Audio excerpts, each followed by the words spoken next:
the block. Woohoo! Hey. Guys, I don't know. Listen, Kevin, I don't know why, Yes, Tommy. but it feels like it. Even though the property didn't get first place, everyone that I speak to today is acting like it got first place, because it was like, to me, it just feels like, how to explain it? It's like this team wasn't going to win the grand final, right? It was like no chance, and all of a sudden, because it's there and it surprised everyone, it's like being in the win. Have you like, listen, Josh, can you relate to what I'm saying? 100%, without doubt. We were blown away with that result. Everyone sort of wrote us off, from the judges to a lot of the public. So people were not expecting us to get that result at all. So to come second and walk away with 530 grand, it kind of shows everyone that we did have a good house, and it's hats off to the team at Kevin Chokshi, Ray White, and yourself on the day. Yeah, listen, I got to tell you, Kevin Chokshi, mate, best decision I made, because I can tell you, when I was talking to the guys, I'm thinking to myself, man, the office is out of area a little bit, but on the other hand, I just finished coaching with you, and I thought, this guy here, he will do what it takes. He will do better. He'll do better video. He'll do better marketing. He'll pay more attention to the detail. And it was exactly the case. And that's why the property was the most viewed, I think, on REA. And yeah. From Domain, Tommy. Oh, sorry, guys. Don't say the dreaded word. Not that it matters now, but not that it matters. Yeah, we were second most viewed on Domain, just a little bit behind Ronnie and Georgia, who did get a lot more extras, I think, and the boys will be able to confirm it. I think they got the cover of the Domain magazine and all that sort of stuff. I believe our video was the most viewed, and I also believe we had the highest registered bidders out of any property that went to auction on Saturday. We did. Now, can I ask, guys, how old are you both? You're so we've just turned 28, literally about a week and a half ago. Okay. Can I ask, like, did you party last night? Yeah, not. It was more Saturday night, because we obviously, the public don't know, but the auction's on Saturday. So then we kind of just get locked in the house until it all comes to air. So we had a pretty big party on Saturday night. Yeah. Did you sleep at the house on Saturday night? No. No. Well, we were at the house, but we didn't really sleep, Tom. Oh, I like. So Saturday night was the party. Yes. Saturday night was party night. Yeah. We're just in too high spirits to go to sleep. Everyone was over the moon. It was just a buzz in the house, so we just kept going. It was a good night. Mate, I've got to tell you, and I think a couple of my mates were watching it. They were saying to me, man, look, they're not, he goes, I can tell you why you like them, Tommy, because they're the type that you like, in the sense that they don't care that much about popularity. They care about doing the right thing. Like, you're not into, how do I explain it? You were just being yourselves, and you're saying, this is who we are. This is how we are.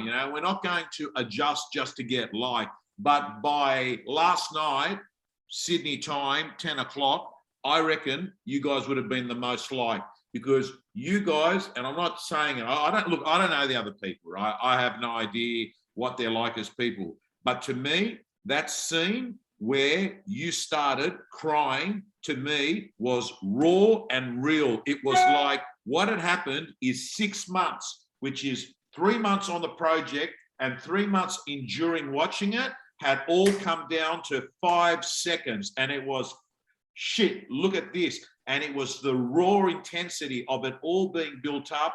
And that's why I think right now, you guys are the most liked people on the block, because people know what it feels like to suffer and then to get a reward for your suffering.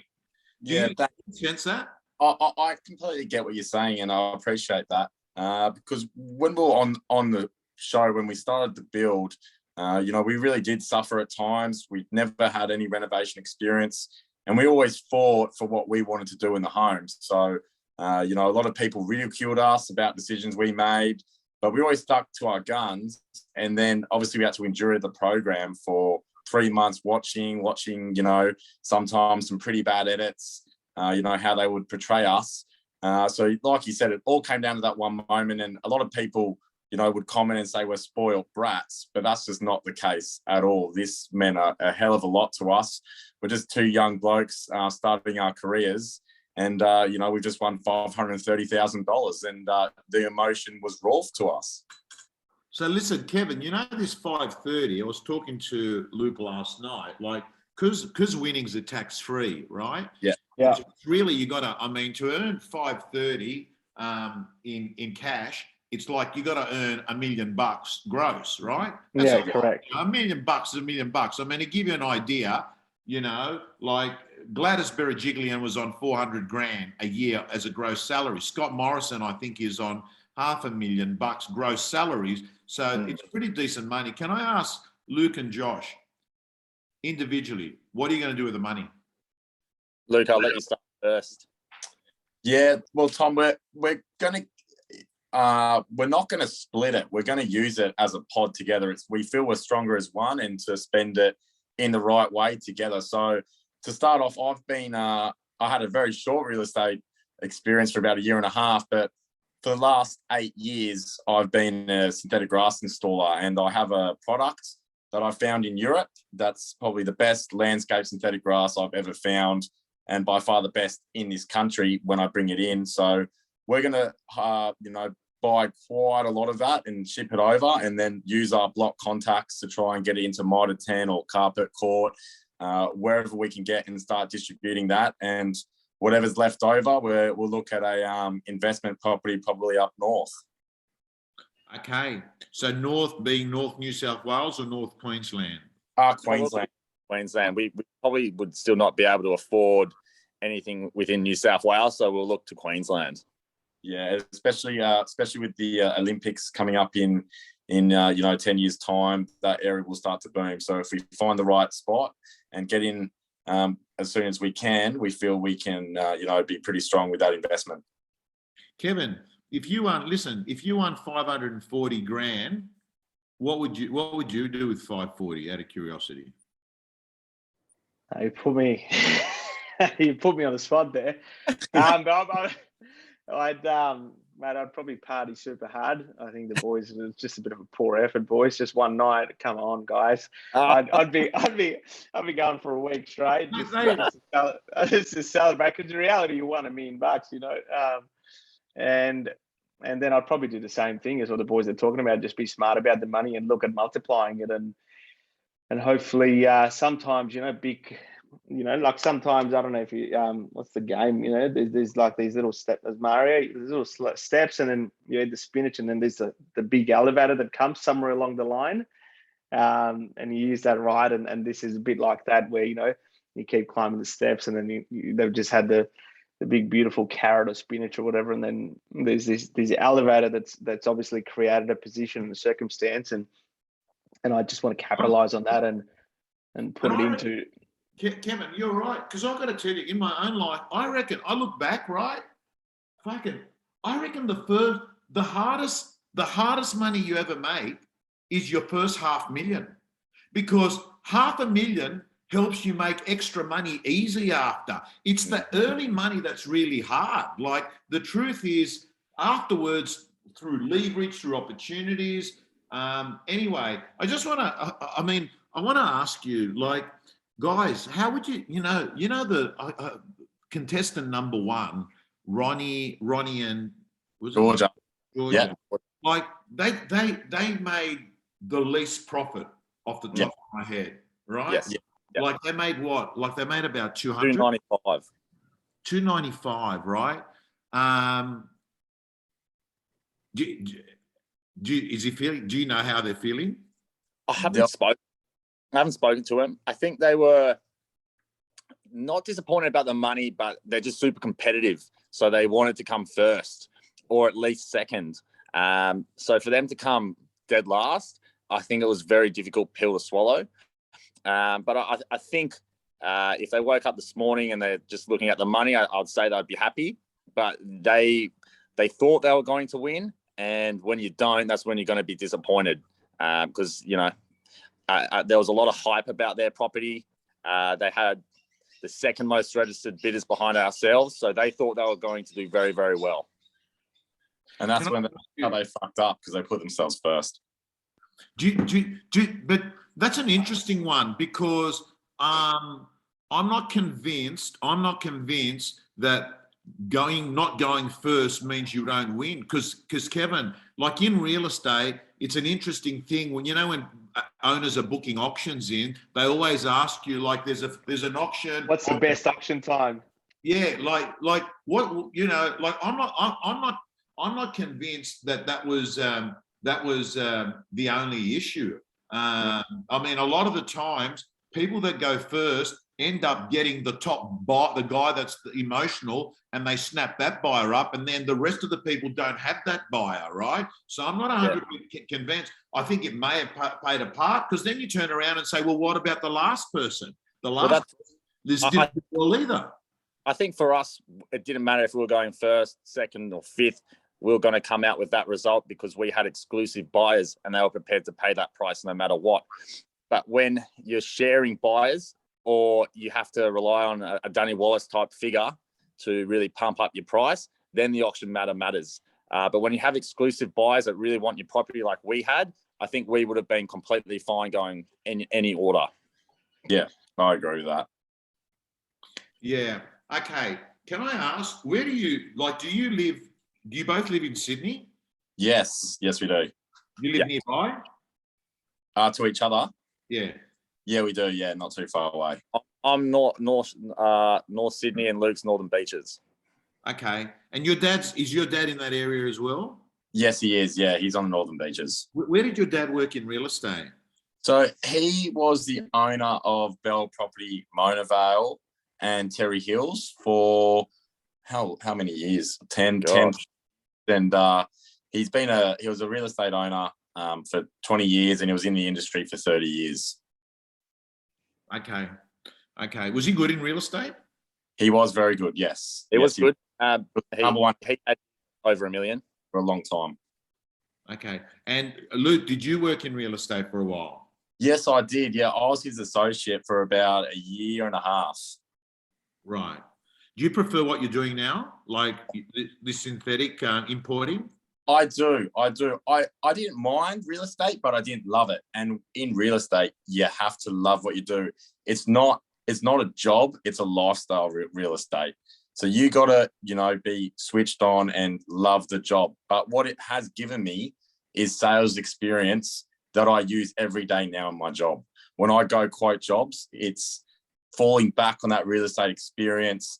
When I go to a listing presentation with my father and talking to, hopefully your next vendor, it's very similar to when I walk into someone's home to pitch, synthetic grass in the backyard. And because we normally set our price higher than the rest to win that job. Now, let me ask, when you were at the home, it was for 3 months, right? Yes. Yeah. Yeah. What happened at nights? What would you do at nighttime? Mate, at night time, we would usually, if it wasn't later in the week, we'd be cleaning, or would have a couple of beers with the builders. On the odd night, we might be able to watch one episode of Netflix, but the majority of the time you're painting and you're doing just regular chores like cleaning and so forth. So you're usually quite busy, but there's a couple of nights, maybe on a Monday or Tuesday, you might be able to have some beers with your builders, or be able to watch one episode at Netflix from like 9 till 10. But Josh, you weren't allowed to go out and leave and go out places? You can. You're entitled to do whatever you want. But the issue is a film crew would follow you if you want to go out.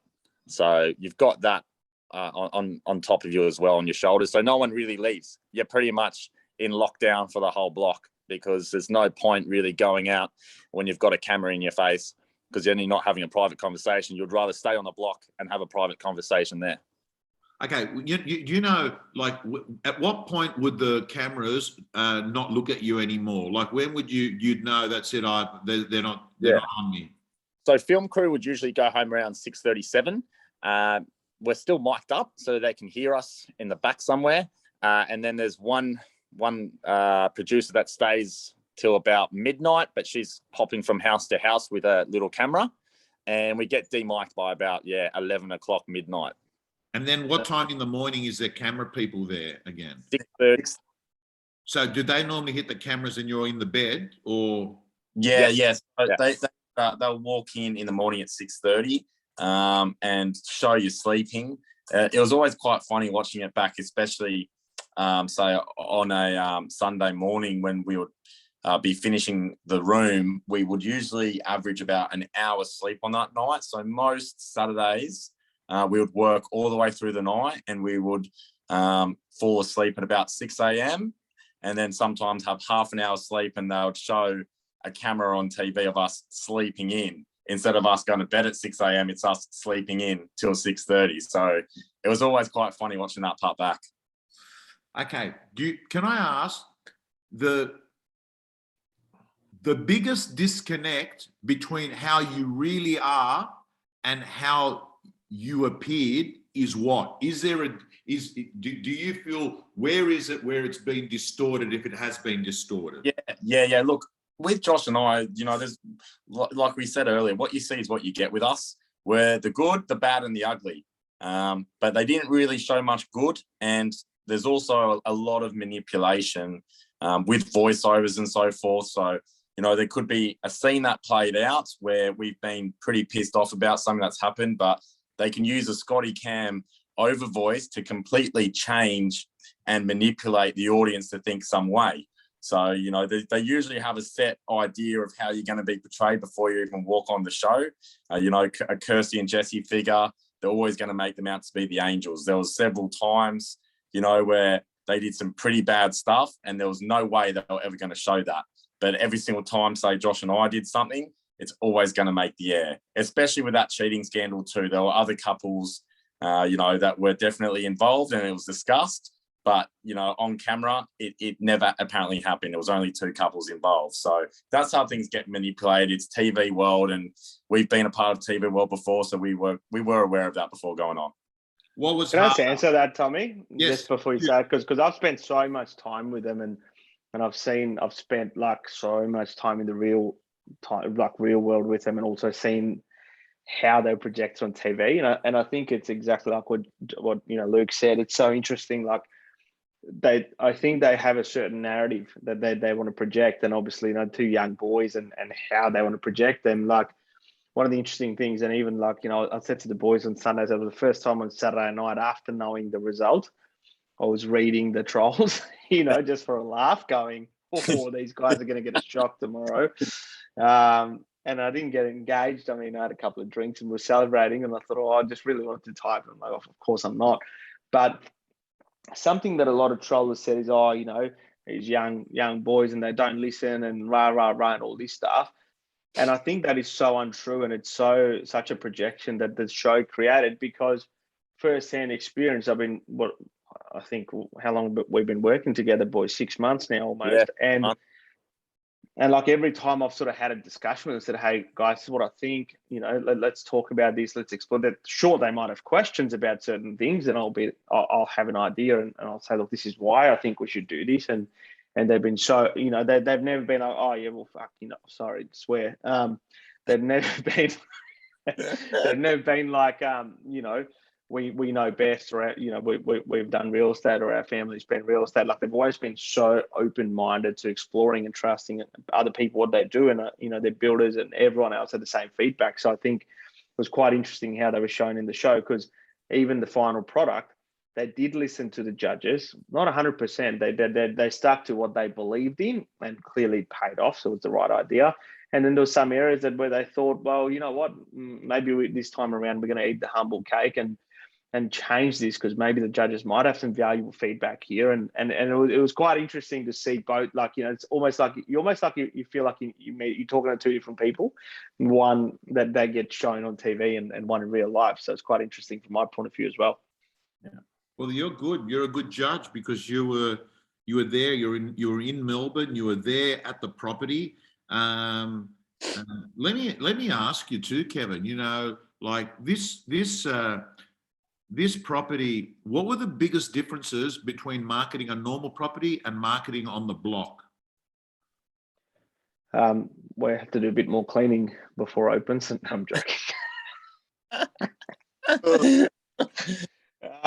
So I think probably the key difference. So early on, there was 2 stages to the campaign. Tom, the first part, which you saw a little bit on TV, which was the challenges, and they're a really interesting one because you don't get given much notice. So the contestants, obviously, the boys didn't have much notice, and neither did we.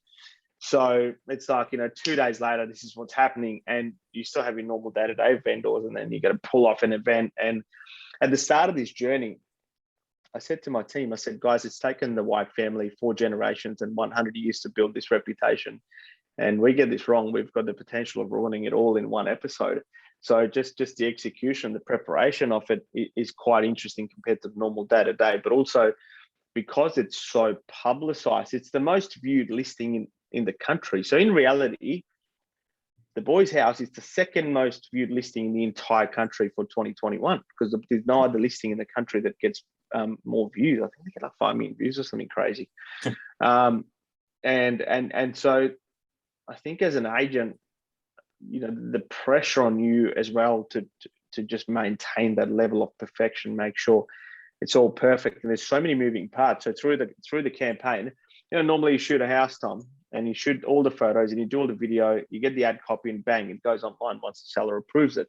So different because we couldn't load the parts that weren't shown on TV.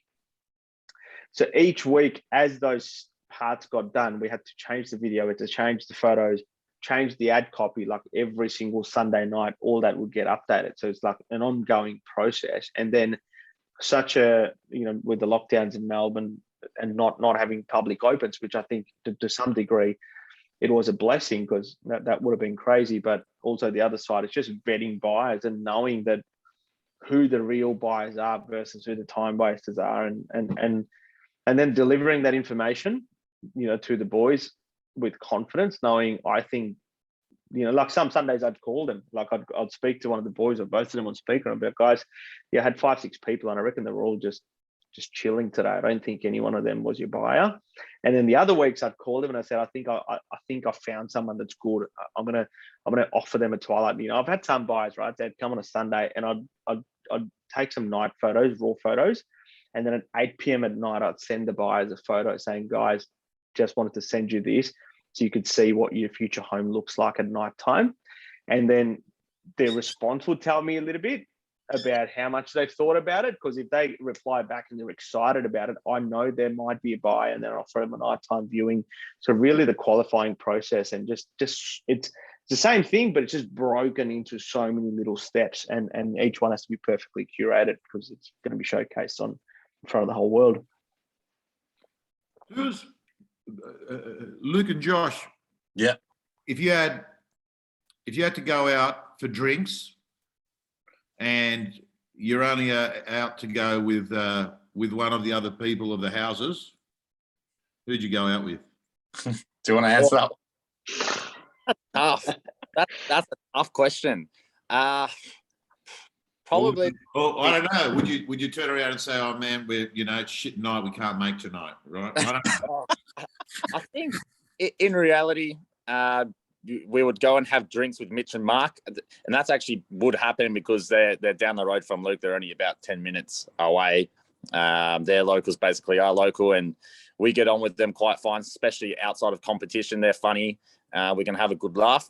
But we'll also have dinner, drinks with Tanya and Vito. We get on very well with them. They were portrayed in a bad light as well, but they're not bad people. They're a very good family. We've met their kids, their parents, and they're all lovely. So it would be those two couples. What about you, Luke? You're same?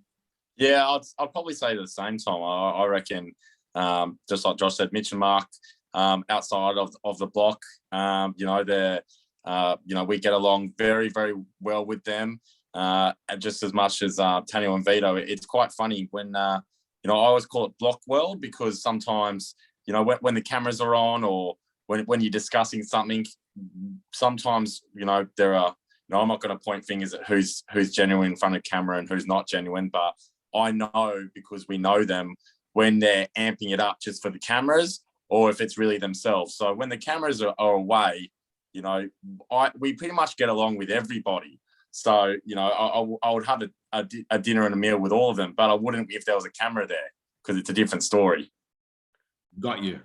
Yeah.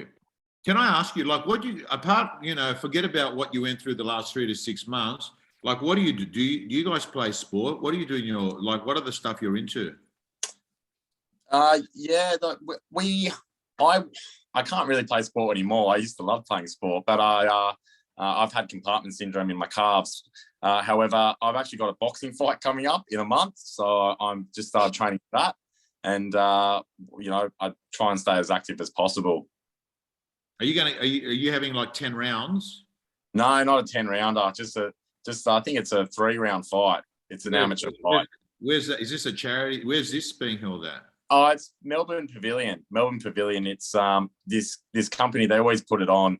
About once a year, where they get Sorry, Josh. It's sort of like a corporate fighter event. Yeah, it's kind of like a corporate fighter event. They hold it. It's a ticketed event, and they try and get some TV reality stars on the card. So that more people buy tickets and so forth. And I was more than happy to step up and challenge myself. Who? If you two are having a fight, Luke and Josh, who'd win? Funny you say that, Tom. On the block, we had an arm wrestle, and neither arm moved for about 5 minutes, and the builders had to call it a tie. So wow. I reckon we'll probably both knock each other out with the same punch. And man, I was going to ask. The other thing I was going to ask you is there any letdown after a thing that was as big as this? Because you went through it with your other reality TV show. Is there a letdown, or you don't have no letdown at the end of it all? No, this is the best way to finish. I don't think there's any show in this country or any other country where every single contestant on a reality TV show is walking away with a pocket full of cash. You obviously go through a lot of hard times on the block. You endure a lot physically, emotionally, and mentally during the show, and then emotionally and mentally watching it. But it's all worth it in the end. So yeah, they're absolutely not. You're a lot more here, right? Josh, you made a lot more out of this show than the other show, right? Oh, absolutely. I won that show and I made 25 grand, to put it in perspective. And now if we were to have to split the money, I'm walking away with 10 times that amount off the back of the block. So there's no scale in comparison to the block and how much you're taking home. It really is the biggest prize money you can win in Australia. So yeah, you leave sky high. Okay. Well, listen, man, it was just an absolute privilege working with you guys. I reckon it's just luck that we ended, I ended up with you, and then Kevin. I can listen. As soon as I knew the story about your old man, I don't know if you know, I've been sick myself 3 times. Yes. No. I've had cancer 3 times, and the other thing that I really like about you is I only had one sibling, a young brother who passed away. So I don't know. I could connect because I thought to myself, there's things there that I think. Look, I love it when brothers get on, because when you've lost, like my brother was my best mate. Like sometimes people aren't close. My brother was my best mate, and that's the truth is. Like the trajectory of my life changed after that anyway, but I'm not, listen, worse things happen to other people. Your old man looked really good on Saturday. He came over and spoke to me. I think he's looking good. I think his health looks healthy. Is he? Yeah, his health he's doing really, really well at the moment. He's dealing with this very special doctor actually on the Northern Beaches that I think I might have chatted to you about it a couple of weeks ago, where they treat the cancer and cancer cells very specific to your DNA. So, where a regular doctor will give you chemo and that will kill 20% of your cancer cells, but it's going to damage your other 80% good cells in your body. This guy, he finds out exactly, what treatment's going to help your body and, with your DNA, if that cancer is going to hurt good cells in your body. So he's been responding really well to the treatment, and he's living very healthy, eating very healthy, and he's living a stress-free life now. He had to retire. That was one of the things he had to do, not to have any stress in his life. So he's staying fit out on the golf course and trying to live a really fulfilled and happy life. Hey, Tom, I hate to do this to you, mate, but I've got something on at 8:30. We're going. Just wanted to say thank you for the chat, and thank you for the auction on the weekend. You did phenomenal. And to Kevin, obviously, mate, you know how much you did for us, and we'll be forever grateful to you. So thank you, guys. Thanks, brother. Thank you so much. I only realised it was today, Tom. It was that 12-minute video that secured our buyer from Sydney. So no other something like that where it was a 12-minute video with such detail and engagement. That's just a pure effort. coincidence. Yeah, it was that effort that got us the buyer. So none of the other real estate agents did that to that extent. And I watched the video, and I've been in his house so many times, but the way that you delivered it, showed all the features, it was just phenomenal. And that's what got the buyer. You made someone buy a house without walking them through it. So you did phenomenal. So did Thanks, the buyer, how's that? Sight I unseen, didn't see Tommy. the property. So $12 Kevin, did million the buyer, buyers never seen it. They saw it on Thursday night, Tom. They watched so every agent opted for a traditional 2-minute video, which is what I normally do, and we changed the scenery. I think Josh, you need to go so you can rush, bro. Thanks, guys, listen. Oh, he's gone. Anyway, we'll wrap it up in a second. But what you're saying, you hadn't seen the video. So we went for the longer version of the video, and then this buyer saw it on Thursday. Buyer from Sydney, investor calls me Thursday night, and then Friday night I think we're all together, and I finally received a registration. We put her in touch with Frank, the advocate, because I said I couldn't do the bidding. Obviously, I was with you, Tommy, and I said Frank will do the bidding for you, and they end up buying it. So how's that? The power of a good video. Have you got Frank's details? Have I got Frank's details? Yeah. Yeah. I just came from the physio. That's why I was running late. I rushed from the physio. Yeah. I'm gonna send him my physio bill, right? Even though Bupa pays for send him the bill, mate. Mate, he's jumped on me, mate. I was in absolute agony. He actually said it himself as a joke, but we'll hit him up. I'm happy for him because he hasn't bought a property before. Like a guy said to me this morning, he goes, mate, how much of your auction was edited? He goes, I said, very little. I said, what you saw? He says, are you serious? I said, it would have been about a 3 or 4 minute auction. It wasn't much. It was fast. And he goes, why? Kevin, one of the things I do, because in Sydney, I've got to do 17, 18 auctions on a day. Yeah. So what happens is I actually ask for the bids before the auction starts. So what happens is before the auction starts, you go up and you build rapport with people, matey, how you get, yeah, blah, blah, blah. Mate, do you want to start it off? If it's so weird, how many times you say to people you started off, mate, and do you mind going? I'll say I don't care what price you go to at the end, but if you can just go up in $100,000 increments, that'll be really good. And just smile. You'll be shocked at how many people agree to things when you work on them beforehand. But gang, I'm going to go. I'm going to send him that invoice, Kevin, because mate. It would have been. We should have. It was so funny because I called the buyer and I said, "Oh, look, I've been dealing with Nicole and I've also been dealing with Frank. Have you spoken to either early?" And she said, "Oh, I think I might have spoken to Frank a long time ago." And I said, "Frank, but if your luck was Nicole, your back definitely wouldn't have been injured." All righty, gang. Thank you so much. Congratulations, Luke. Good luck if we can help you at all getting the word around with if you believe that this product is so good. Yeah. And I don't know how we can or can't help, whether it's to get it across the real estate industry. Oh, we'll pump it out on socials. We'll pump it out. That'd be awesome. Thank you, Tom, and thank you for a cracking auction, mate, and everything you did for us, and putting us in touch with Kevin, and setting all these fireworks off. So thank you to both of you. All righty. Thanks, brother. It's been a pleasure. Kevin, thanks a lot, Luke. All the best. See you soon.